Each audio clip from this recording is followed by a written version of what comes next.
Hey guys, ఈ వీడియోలో మనం ఫంక్షన్ బేస్డ్ వ్యూ అంటే ఏంటి, క్లాస్ బేస్డ్ వ్యూ అంటే ఏంటి, వాటి రెండింటి మధ్య డిఫరెన్స్ ఏంటో తెలుసుకుందాం.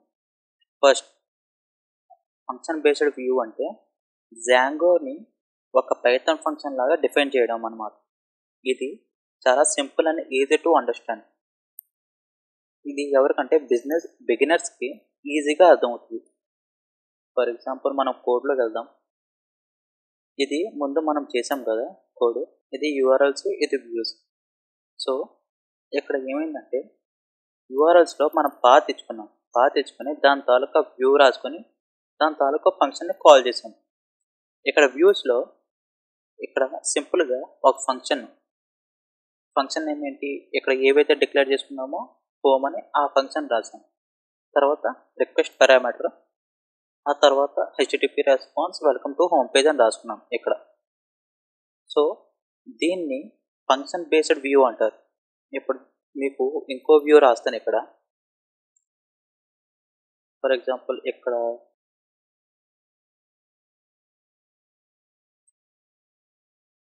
కాంటాక్ట్ అని ఒక ఫంక్షన్ నేమ్ రాసుకున్నాను. ఆ తర్వాత ఇది ఏం చేస్తున్నానంటే contact view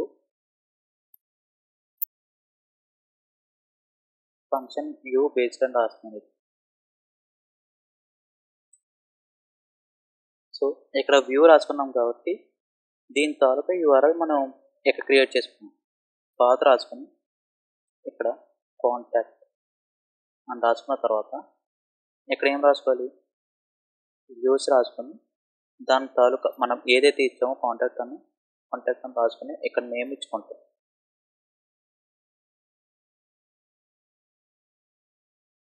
name equal to contact అని ఇక్కడ ఇచ్చుకున్నాం. ఇప్పుడు మనం సర్వర్ ఎక్కడ ఏమైనా ఎర్రర్స్ ఉన్నాయో లేదో చూద్దాం. ఇది లోడ్ అవుతుంది. సో ఇక్కడ మనకి పైన చూసుకున్నట్లయితే ఇక్కడ మనకి ఎలాంటి ఎర్రర్స్ లేకుండా మనకి సర్వర్ అనేది రన్ అవుతుంది. సో ఇది ఓపెన్ చేసుకుందాం.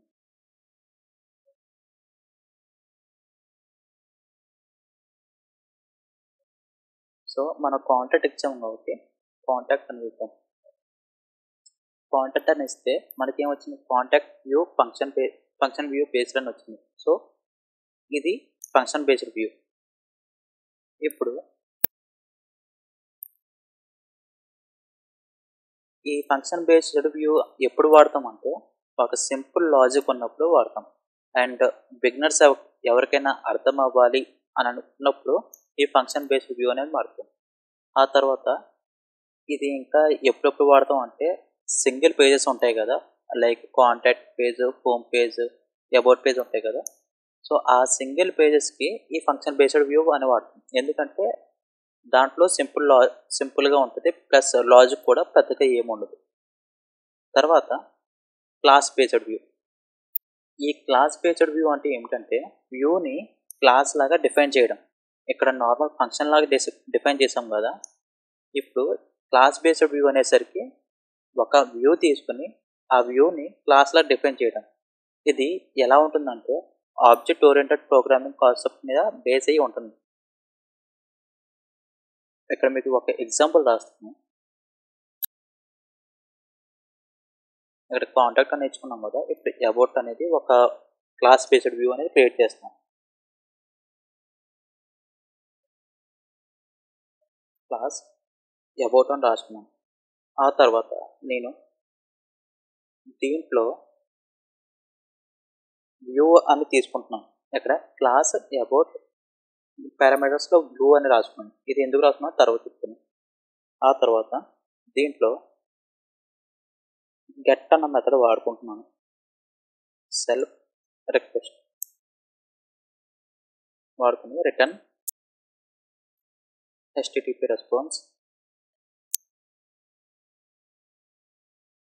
క్లాస్ బేస్డ్ వ్యూ అని రాస్తుంది. ఇక్కడ రాసాను కదా క్లాస్ బేస్డ్ వ్యూ అని. సో మనకి ఇక్కడ ఎర్రర్ చూపిస్తుంది. ఈ ఎర్రర్ ఎందుకు చూపిస్తుంది అంటే ఈ అబౌట్ అన్న క్లాస్కి ఈ క్లాస్లో వ్యూ అనేది ఇన్హెరిట్ చేసాం. సో అప్పుడు ఇది ఏమవుతుంది, క్లాస్ బేస్డ్ వ్యూ అవుతుంది. తర్వాత ఇక్కడ గెట్ మెథడ్ రాసాం. మనకి క్రడ్ ఆపరేషన్స్ చూసుకున్నట్లయితే గెట్, పోస్ట్, పుట్, డిలీట్ అలా ఉంటాయి. సో అవి నేను నెక్స్ట్ క్లాస్ చెప్తాను.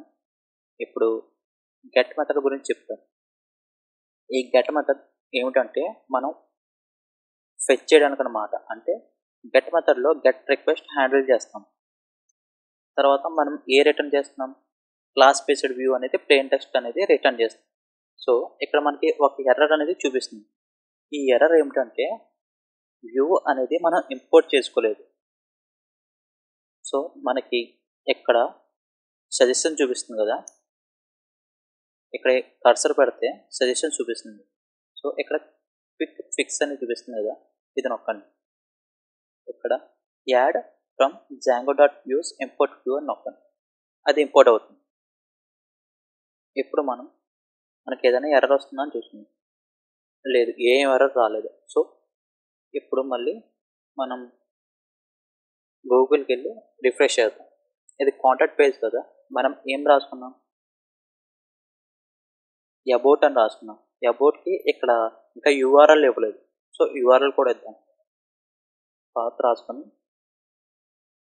ఇక్కడ అబౌట్ రాసుకున్న తర్వాత ఇక్కడ ఏం చేస్తామంటే మనం ఇక్కడ క్లాస్ నేమ్ ఏదైతే ఇచ్చామో అది రాయాలన్నమాట.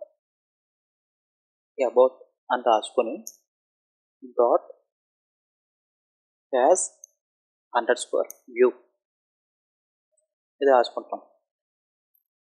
ఇది ఎందుకంటే ఇది అబౌట్ అనేది క్లాస్ కదా, ఈ క్లాస్ని వ్యూ ఫంక్షన్లో మార్చడానికి ఈ ఫంక్షన్ని అనేది వాడతాం. సో ఇక్కడ ఏమవుతుందంటే అబౌట్ అనేది క్లాస్, సో ఇది వ్యూలో మారుతుంది అన్నమాట. నేమ్ ఇచ్చుకొని అబౌట్. సో ఇక్కడ మనకి ఎర్రర్ అనేది చూపిస్తుంది. ఈ ఎర్రర్ ఎందుకు చూపిస్తుంది అంటే ఈ అబౌట్ అనే క్లాసు ఎక్కడ ఉందో మనం డిక్లేర్ చేయలేదు. సో దీని ముందు మనం అంటే ఈ అబౌట్ అనే క్లాస్ దేంట్లో ఉంది, వ్యూస్ ఫైల్లో ఉంది. సో వ్యూస్ డాట్ అని ఇస్తాం. ఇక్కడ ఎర్రర్ అనేది పొంది మనం స్పెసిఫిక్గా మెన్షన్ చేయాలన్నమాట. ఈ వ్యూస్లో అబౌట్ అన్న క్లాస్ ఉంది, ఆ క్లాస్ని ఫంక్షన్ కింద మార్చు అని చెప్తున్నాం అనమాట ఇక్కడ. సో ఇక్కడ ఎర్రర్స్ ఏం లేవు. మనం వెబ్సైట్లో చూద్దాం. ఇది కాంటాక్ట్. ఇప్పుడు అబౌట్ అనేది చూద్దాం. సో అబౌట్ అని ఇచ్చాం. మనకేమొచ్చింది, క్లాస్ బేస్డ్ వ్యూ అని వచ్చింది. ఈ క్లాస్ బేస్డ్ వ్యూ అనేది ఎప్పుడు వాడతామంటే ఒకే లాజిక్ రిపీట్ అయినప్పుడు అండ్ పెద్ద పెద్ద ఫామ్స్ యూజర్ నుంచి ఇన్పుట్ తీసుకున్నప్పుడు మనం ఈ క్లాస్ బేస్డ్ వ్యూస్ అనేది వాడతాం. తర్వాత మనకి ఆబ్జెక్ట్ ఓరియంటెడ్ ప్రోగ్రామింగ్ స్ట్రక్చర్లో కావాలనుకున్నప్పుడు ఈ క్లాస్ బేస్డ్ వ్యూ అనేది వాడతాం. ఆ తర్వాత ఫంక్షన్ బేస్డ్ వ్యూకి క్లాస్ బేస్డ్ వ్యూకి డిఫరెన్స్. ఫంక్షన్ బేస్డ్ వ్యూ అయితే సింపుల్ పైథాన్ ఫంక్షన్ లాగా ఉంటుంది. క్లాస్ బేస్డ్ వ్యూ అయితే ఒక క్లాస్ గ్రూప్ స్ట్రక్చర్ ఫాలో అవుతుంది. ఇది రీడబిలిటీ వచ్చేసి ఇది వెరీ ఈజీ, ఇది కొంచెం కాంప్లెక్స్ అన్నమాట. తర్వాత ఈ రీయూజబిలిటీ ఉంటుంది కదా, ఫంక్షన్ బేస్డ్ వ్యూలో అయితే కాపీ పేస్ట్ చేస్తాం. సేమ్ లాజిక్ ఉన్నప్పుడు కాపీ పేస్ట్ చేస్తాం. అదే క్లాస్ బేస్డ్ వ్యూ వచ్చేసరికి మనం ఇన్హెరిట్ కానీ ఎక్స్టెండ్ కానీ చేసుకుంటాం. తర్వాత ఇది ఫంక్షన్ బేస్డ్ వ్యూ అనేది బిగినర్స్కి సింపుల్ వ్యూస్కి యూజ్ అవుతుంది. అదే క్లాస్ బేస్డ్ వ్యూస్ అనుకోండి, పెద్ద పెద్ద ప్రాజెక్ట్స్కి ఒకవేళ రిపీటెడ్ టాస్క్ కానీ రిపీటెడ్ లాజిక్స్ కానీ ఉంటే అప్పుడు క్లాస్ బేస్డ్ వ్యూస్ అనేవి ఆడుకుంటాం. ఫంక్షన్ బేస్డ్ వ్యూకి అయితే ఒక ప్లేస్లోనే కంట్రోల్లో ఉంటుంది, ఫుల్ కంట్రోల్. కానీ క్లాస్ బేస్డ్ వ్యూలో వస్తే స్ప్లిట్ కంట్రోల్ ఉంటుంది. Like get method, post methods, put, delete ఇంకా ఉంటాయి మెథడ్స్. సో మీకు ఏదైనా డౌట్ ఉన్నట్లయితే కామెంట్ సెక్షన్లో కామెంట్ చేయండి, నేను రిప్లై ఇస్తాను. Thank you for watching this video.